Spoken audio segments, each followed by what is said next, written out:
Now in part 4 of this series, we'll go over how the Knicks defense put on a show, and also in combination with Jalen Brunson taking advantage of the 76ers not necessarily loading up his attacking lanes. And this was a very surprising move by the 76ers and Nick Nurse to take this approach, especially when the offense early on was struggling. But both teams kept it real close to the hip, keeping their turnovers low in an old school East Coast battle. I'm not going to say no more. Let's just get to it. See, as you can see, the more you fuck around, the more you're going to find out. And also, if you stay down here and you never fuck around, you'll never find out. So the Knicks started off this game shooting very cold from the field, unlike in game 3, as guys outside of Jalen Brunson shot 2 of 10 from the field. And you would think Nick Nurse and the 76ers would make adjustments and go back to Kyle Lowry sagging off his defender and getting into his attacking lanes. But surprisingly, they didn't go to that. Now with those team struggles early on, let's take a look at some of the defensive looks that Jalen Brunson gets early on. We're going to see Tyrese Maxey stunt. Joel Embiid play drop back coverage coming off this pick and roll. And this is a very similar look to game 1. This is how Philly's starting off, but Brunson makes light work of it. So Nick Nurse right here early on is showing that he's going to respect Josh Hart's shot. Look at Kyle Lowry, does not make that full commitment.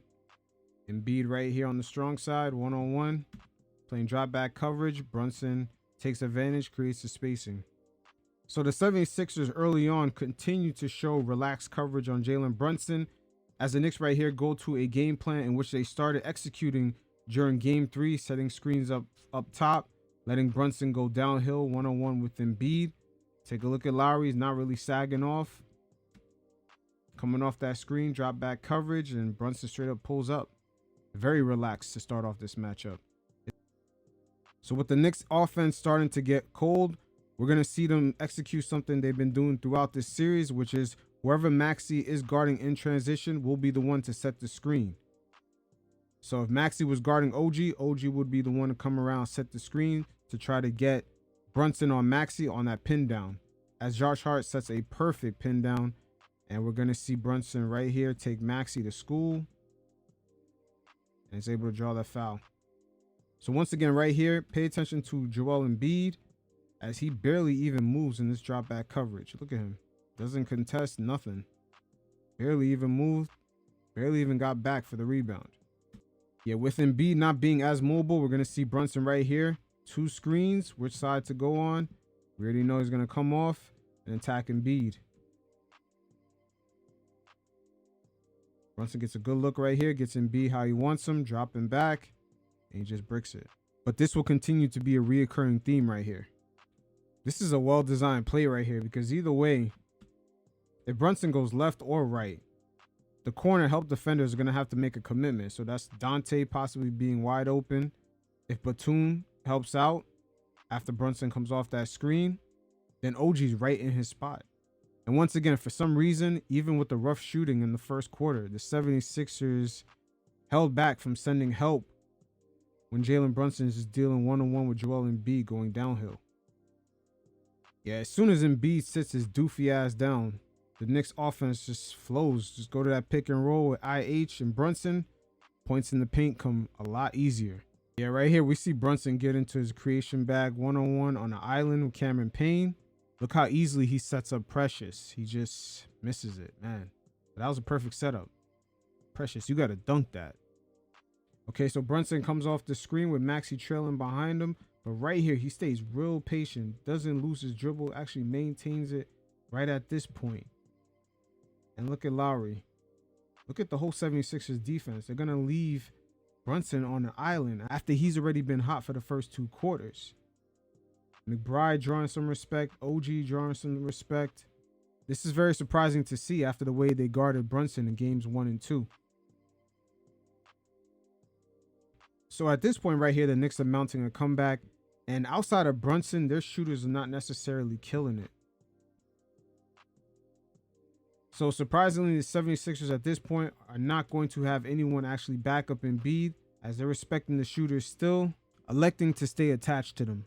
So the Knicks did a real excellent job throughout this game, being in sync while just dealing with Joel Embiid and Tyrese Maxey in all their pick and roll actions or just dribble handoffs throughout the perimeter. Now right here, we're going to see Hartenstein not allow Maxey to make that turn, while at the same time, everyone be in sync when it comes to the recovery. So right here, Maxey can't really make the turn.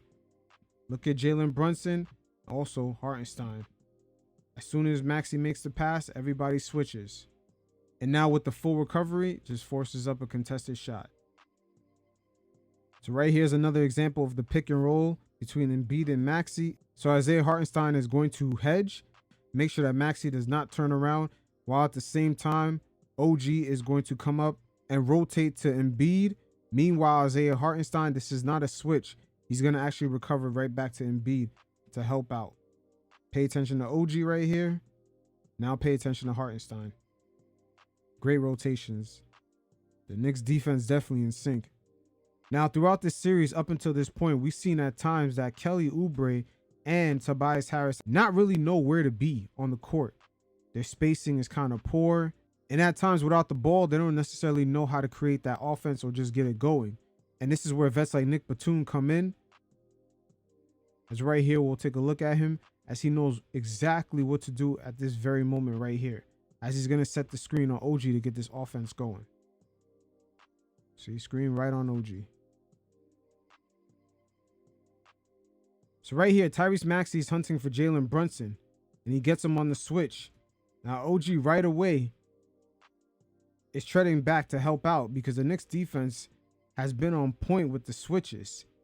And not only that, something I kind of alluded to in the last segment, in which Tyrese Maxey missed quite a few teammates in that fourth quarter when they were open from three. And that's something that he's going to get better at the further he progresses into his career. Right here, we're going to see the same thing kind of happen right at this point. He could thread the needle to the open shooter, but again, he misses him. And just like in game 3, he elects to take the tough finish at the rim. So even through the Knicks struggles right here, we're going to see McBride go under the screen. Okay, sticking with Maxey. They're going to run it again. But this is not a switch. As once this pass comes in, now it's time for Brunson to step up. You can even see OG pointing. Brunson is supposed to rotate. Now, while he's rotating, Precious is supposed to get back and contest this.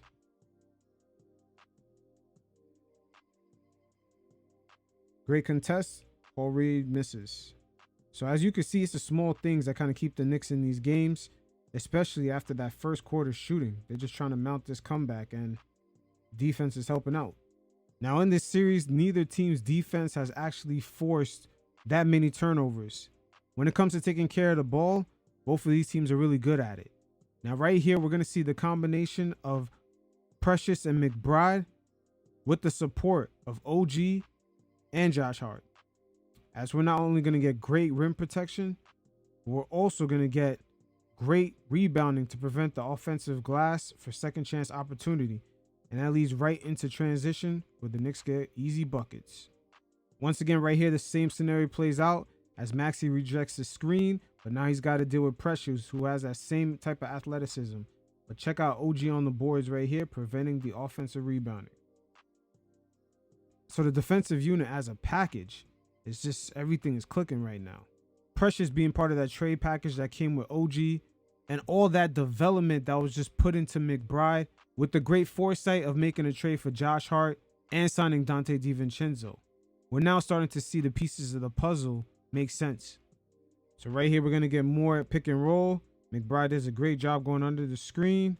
And now right here, we're going to see Dante step up in his rotation, as Hartenstein is not going to allow Maxey to make that turn. And finally, we're going to see Maxey actually miss a pass right here. You see how he took that step up? So now Brunson is engaged. He stunts in a little bit. So him taking that step in, once Brunson engaged with that right foot on his way back, it should have been an instant pass to Lowry. Lowry's actually open right here. Should have been a pass to Lowry. But look how he brings his body back and swings the ball. Now Brunson has enough time on the closeout. Now Maxey right here hunting Jalen Brunson as he's going to get him right here on the switch. And now one-on-one. But now check out McBride. He's going to blitz Maxey right here. And as he blitz, everybody's going to rotate. Everybody's going to rotate. OG might lean in just a little bit. And Maxey's pass to Lowry is what the Knicks are trying to close out and make it much more difficult for him to make. So Joel Embiid has sat down the first 5 minutes of the second quarter, and in that time span, the Knicks were able to capitalize, getting 8 points as Hartenstein and Brunson went into their floater pick and roll game, and they limited themselves to only 1 turnover on 66% shooting, while the 76ers were only able to get 2 points. Their offense ended up stagnating, going 0 for 8 in the field with only 2 free throw shots. As Precious Achiuwa introduced a brand new dynamic into the 76ers, is dealing with someone who could defend the interior as well as use his athleticism to get out on the perimeter. But even though the Knicks end up winning those minutes while Embiid sat down, by the time Jalen Brunson sat down for about 3 minutes, the 76ers themselves went on a run, scoring 10 points on 66% shooting with no turnovers. Embiid was able to go to the line and get points, while the Knicks offense only stagnated, shooting 25% from the field. But again, they kept their turnovers real low because it would have been a much even bigger run had they been loose with the ball. Now for Embiid, when he catches the ball in the post, we're going to see the Knicks instantly blitz or put extra pressure on him. This is normally going to follow up from a double team as well as other players rotating.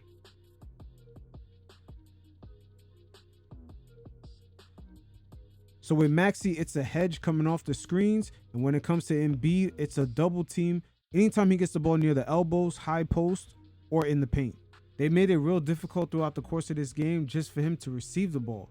Very similar to Jalen Brunson in the first 2 games of this series. And over a duration of time, that's going to begin to wear and tear on that bum knee. Check out Embiid once he gets the ball in the high post. OG creeps up. Dante creeps up. Look at OG creeping up. Hartenstein making a play on the ball. Now right here is Embiid jocks for position. We're going to see the Knicks actually attack him as soon as they make his move. This is going to be an anticipation from Jalen Brunson because they are emphasizing on not letting Embiid operate around the elbows and the high post, which he's been killing the Knicks thus far in this series.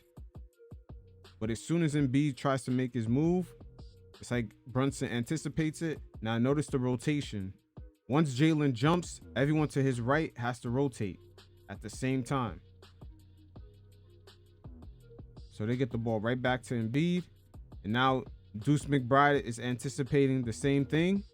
Once he puts the ball down, that's when the double team comes and everyone to his right is supposed to rotate. So that's how the rotations go.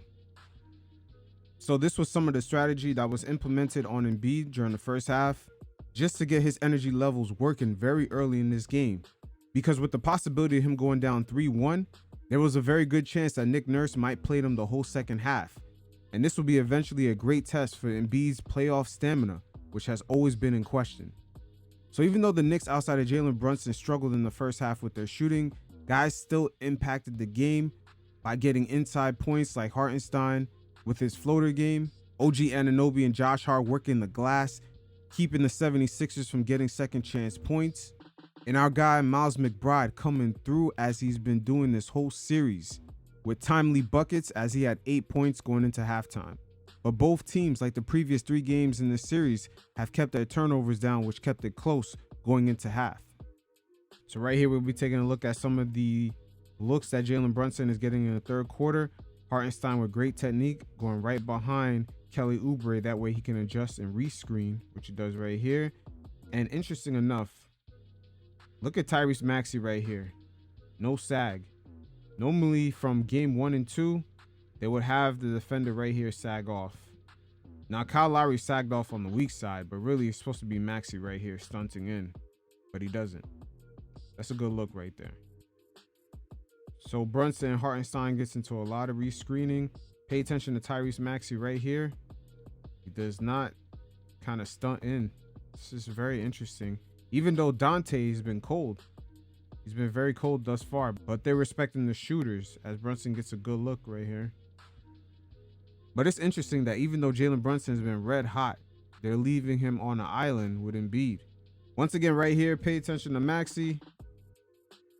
Doesn't lean in and kind of clog up the lanes of Brunson. Dante is 0 for 2 at this point. He hasn't really been a factor. but they leave Brunson with a pull-up good look. Very surprising. Now this leaves us to wonder if the 76ers don't want Joel Embiid to get exposed upon some of these recovery rotations. That's the reason why they're not playing a similar style of defense as they did on Brunson in game 1 and 2. Because he's red hot at this point, and just to give him that much space, you're asking him to just cook. Now, one thing right here, this game really exposed, is the fact that Kelly Oubre, in a way, he bothers Jalen Brunson. We're going to see throughout this segment, Brunson consistently hunting Tobias Harris because it draws a more favorable matchup. Now, interesting enough, Tobias Harris, the last deal he signed with the 76ers, at the time it was considered either a near max deal or it was a max deal after Jimmy Butler had went to Miami. But Kelly Oubre is on a minimum contract, and it just seems like he has a bigger impact on his team than even Harris at times.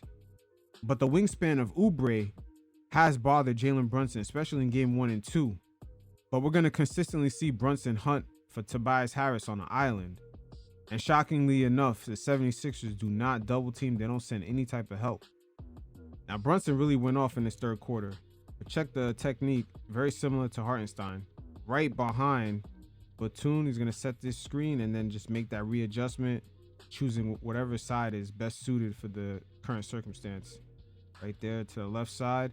Now, at this point, Embiid backpedaling. You would think guys would stunt in more. Brunson really being the only one that got hot. Dante just catching fire. It's got to really be Embiid's mobility. They just, look at Kyle Lowry. He just stunts in, but doesn't really fully commit like he did. Got OG out here. They're really respecting the Knicks shooters. These type of coverages is a complete 180 than what we saw in the beginning of the series. So with the quarter just about to end, Nick Nurse is about to do D'Anthony Melton dirty. He leaves him on an island, dolo. Once again, the 76ers just really respecting the Knicks shooters. They really are. I'm surprised Lowry, and especially Lowry in game 1, he stunted in way more. Got in the way. See, Oubre would normally be right here in the paint. But the 76ers did D'Anthony Melton dirty. Look at Brunson. Don't disrespect me by having him guard me. Yo. Now the Knicks defense in the second half continued to build on what they did in the first half. I mean, this was definitely a coming out party. These guys were clicking like Golden State, just in sync. Now with the Maxey and Embiid pick and roll up top, or just any Maxey pick and roll, the Knicks do not want him to make any type of turn. So Josh Hart right here does a good job. Look at Embiid. Gets through that screen. So now this is a switch instantly. Now it's Hartenstein's job to make sure that Maxey does not fucking turn. Does a great job. So at this very moment in the perimeter, this is the Maxey strategy. Now when it comes to Joel Embiid, look at Josh Hart right here. The Knicks are instantly going to double team. They're not going to let him cook around that high post. Now when the double team comes, Brunson rotates. Dante rotates. Hart gets back in case defender cuts in. But everybody rotates. See Brunson pick up Tobias Harris. Now the only thing that fucks up this play for the 76ers right here is Kelly Oubre staying right here. He should have came across right here. But in an earlier segment, I showed a perfect play like this where having a veteran like Nick Batum, he knows exactly what to do off ball in these type of situations to make it easier for the 76ers to score. But due to some of his, I guess, physical limitations at this very moment, the fact that he's a long-standing NBA veteran, he's not going to get enough burn in this series, especially with the Knicks being as physical as they are. So with all these type of rotations happening, we're starting to see Embiid make a lot of mistakes. Look at Josh Hart. It looked like he was about to double team. And also you got Dante creeping in. But Embiid, as usual in the playoffs, he's going to start making his mistakes. Historically, he's been the MVP of the regular season, but not in the playoffs. So now right here, the Knicks deal with the pick and roll out in the perimeter. We're going to see Dante try to lean in and stunt more to try to avoid this dribble handoff. Because the purpose, we do not want Maxey making this turn and going downhill. So Dante jumps it. Embiid rescreens. And now Hartenstein makes sure that he's not going to make this turn right here. He gets where he needs to be. They avoid it. Dante recovers. Now the Knicks play great defense to get the turnover. So we're seeing a number of variations of this, whether it be McBride and OG out on the perimeter, or OG starting off the possession in transition guarding Embiid, or a combination of DiVincenzo along with Josh Hart. Either way, the Knicks roster is deeply designed to have numerous guys not only have the ability to fight and jump through some of these screens, but it draws up a different variation of speed, size, and length, enough to bother Maxey and Embiid throughout 4 quarters. So this series is definitely shaping up to be what I thought it would when it comes to the chess match between these two teams. So right here, we're starting to see some of the eventual mistakes that will happen with the Knicks having the depth on their team to deal with the pick and roll with Maxey and Embiid, just drawing up a lot of different looks. Eventually, frustrations will begin to show. So Joel Embiid continuing to deal with the versatility of this Knicks roster, just having the ability to have guys guard him. We're going to see Jalen Brunson stunt in. As soon as he goes for the double team, Hartenstein is going to rotate. This defense in this second half is on some other shit. Even though Embiid had turnover issues, he was still able to get Hartenstein in foul trouble, with him picking up his 5th personal before the 3rd quarter ended, and it made a way for Precious Achiuwa, OG Anunoby, and Josh Hart to step up, as they all continued to impact the game without scoring necessarily. Josh Hart getting to the free throw line about 6 times in that 4th quarter. Despite him having 4 personal fouls himself, he was able to play spectacular defense, keep the 76ers off the boards. Same thing for OG Anunoby. But when the 4th quarter had initially started, Jalen Brunson had sat out the first 3 minutes, while Joel Embiid played the whole second half. And within that time frame, the 76ers were not able to capitalize, as they not only scored the same amount of points as the Knicks, due to timely buckets by Deuce McBride. And man, I gotta say, Deuce has come a long way, barely getting any minutes, and now he's hitting clutch shots in a very big playoff series. And he's really filled in nicely once Emmanuel quickly was shipped off to Toronto, and he's really stepped up. And in a way, this says a lot about the Knicks coming a long way into developing players. But Jalen Brunson checked right back in, with the Knicks still up 1 and putting up a solid effort defensively. So very early on, Embiid on that bum leg has to fight to get to his spot. As soon as he puts the ball on the ground, that's when the double team comes, and then everyone else rotates. See, look at Brunson. But Embiid settles for the shot. Here's another perfect example of these rotations. Check out Embiid fighting OG. And now, as soon as Precious comes in for the double team, everyone's going to begin to rotate.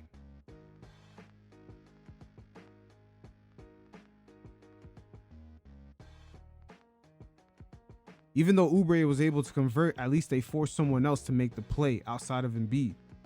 Now, out in the perimeter, once again, these plays right here are not switches for McBride and Precious. This is not a switch for them. The idea here is to prevent Maxey from going downhill. But shout out to Precious, because not only he slides his feet, he recognizes that on this dribble handoff, Kelly Oubre is taking it himself. Slides his feet real well. Nice block. Now Maxey has McBride on an island, but also pay attention right here to Embiid fighting for possession. Right on that bum knees, fighting for possession. Almost leads to a turnover right here. But now McBride is going to double team Embiid if he starts getting to his post-up game around the elbow, and watch everyone else make their rotations. McBride right here, double teams. And now look at Josh Hart. Closes out on Maxey. At the same time, Brunson closes out on Kyle Lowry. Now he's swarmed and has to take a tough shot. Great defense. Let's take a look at that one more time. As soon as the double team comes, look at Hart and also look at Brunson on their rotations. There's the double team.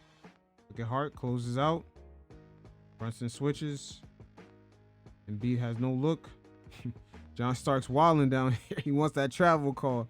Yo, John Starks has been in this series. Shout out to Starks. We see you, baby. Now, this play right here is what New York basketball is all about. This is why we love the Knicks right here. We're going to see Jalen Brunson fight to avoid this switch. They are hunting right now. They want to put Maxey on Brunson. Brunson avoids it. Look at that. Maxey's trying to hook him. Maxey trying to do everything to get that switch. They're going to chase it again. Look at them. They're still hunting for it. That's a second time. 2 times so far they're hunting for it. But then it's not over yet. They're going to hunt for it one more time. And now they got it. Now they got it. But meanwhile, while they spent all that time hunting, look at the shot clock. 4 seconds left. Now, this pass right here off the double team. The Knicks in this series have begun to attack this cutoff man right here. By just having guys close out on them. See how tough that shot was? Going along in this series, the Knicks are slowly going to make it difficult for this shooter right here. Whether it's Maxey, Oubre, Batum, or Kyle Lowry. But just going back to this play, about a second left. And Precious comes up big. Look at Starks. Now, towards the end of this game, the Knicks' tenacity on defense actually translated on the offensive end. Because with Kyle Lowry being on the floor, along with Tyrese Maxey, with the Knicks dragging Embiid way out here, by having Precious set screens way far out, it's going to present conundrums. Once again, pay attention to Kyle Lowry. Look who he has to box out. You got OG and Precious. Meanwhile, the 76ers power forward is fighting off Josh Hart. This is tough. And Precious is able to draw the foul. So with Kyle Lowry still being out there, we're going to see the Knicks snag up 2 more offensive boards with under 2 minutes left in the game.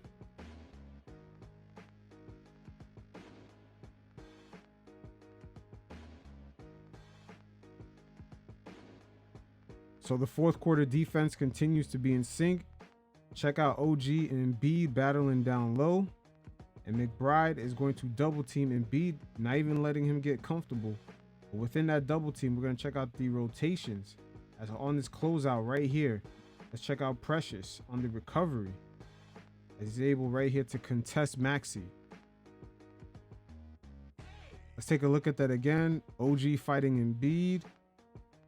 McBride instantly double teams. Precious steps up. Josh Hart now steps up. And great recovery on the closeout by Precious to contest that. Once again, right here, we're seeing the Knicks defense being in sync as Jalen Brunson is going to initiate the double team. Now everyone's going to go ahead and rotate to the right. Double team. Look at McBride. Steps up. Precious steps up. Now Josh Hart with a great contest. And OG protects the defensive glass. Most importantly. Now the Knicks defense is so in sync, not only because of the rotations, but also the rim protection. Precious contests the shot while jumping away, and Josh Hart is able to protect any second chance opportunity by snagging that board. Now from this angle right here, we see Precious contest while jumping away from the hoop, because we all know Embiid is looking for the contact and looking for any way to cry for a call. Let's look at it again. Precious does a tremendous job on Embiid right here. But the Knicks defense held the 76ers to only 16 points in that fourth quarter, and Embiid going 0 for 5 from the field. So everything was working in unison when it came to the Knicks defense for game 4.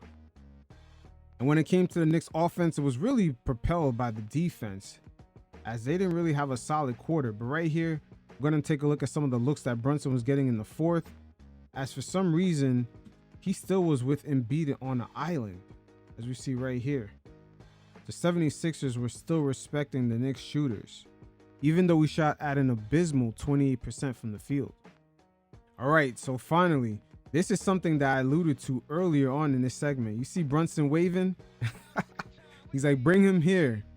He is actually calling for Tobias Harris. He loves that matchup going up against Harris, as Kelly Oubre, his wingspan was bothering Brunson between games in 1 and 2. But this is interesting right here. Calling Josh Hart to set up this switch right here.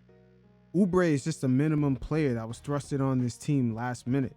Tobias Harris, at the time he got his max contract, he was considered pretty much a decent defender throughout the league. But it's interesting enough, Brunson pretty much finds him as food at this point. Now here's Brunson once again. He's going to run multiple pick and rolls to try to get Harris, as he loves that matchup. Look at him and Hart. He's going to keep running it. Now he's got Harris. Once again, there's something about Harris. He views Harris as food. Now this right here pretty much sums up Joel Embiid's night, as he's always been a step too slow on these switches. And just all the consistency of OG and Hartenstein making him work hard for all 4 quarters. The constant double teams and all the players involved in those double teams, from McBride to Josh Hart to Dante DiVincenzo, along with the combination of OG and Hartenstein. You see where it began to take a toll on him as he played the whole second half. And Brunson was able to capitalize off of all that by attacking him off the pick and roll, just getting him one-on-one going downhill. Embiid's stamina has always been a question mark in the playoffs. And it definitely played out in this game, particularly in the second half, with 3 turnovers while hitting only 2 of 7 shots. When the referees are not giving him 20+ free throws, along with him scoring 50 points, things are going to get even more difficult with this team being down 3-1. And that's going to force the Sixers to play Embiid for a lot more minutes as this series continues. But for the Knicks defense, this definitely was a coming out party. Precious Achiuwa inserting a brand new dynamic within the athleticism of that defense, and it proved to be too much for the 76ers. So we'll see how it plays out heading back to the Garden. Until next time, you fellas, stay safe. Peace.